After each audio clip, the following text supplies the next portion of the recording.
Будете ли вы следить за событиями Паралимпиады? Ну, если время будет, буду. К сожалению, нет. Буду. Наверное, будем. Я за спортом особо не слежу. Если честно, я не смотрю.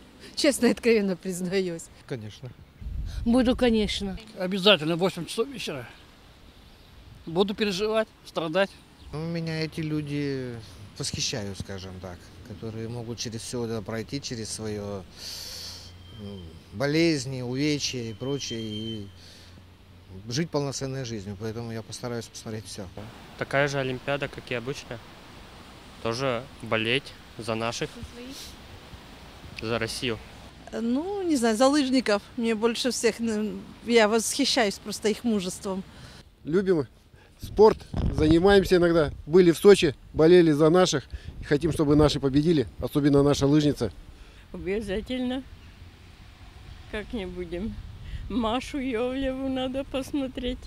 Ну, когда новости у нас идут, рассказывают, я всегда смотрю.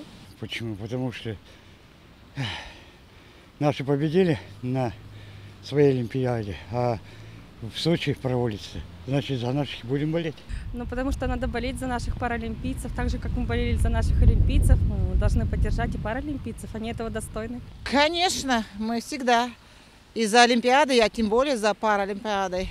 Наши же там есть, правильно? За которых будем болеть в том числе. И желать им успеха и медалей. Я думаю, что мы будем первые, так же, как наши основные олимпийцы. Правильно? Отлично. Ура!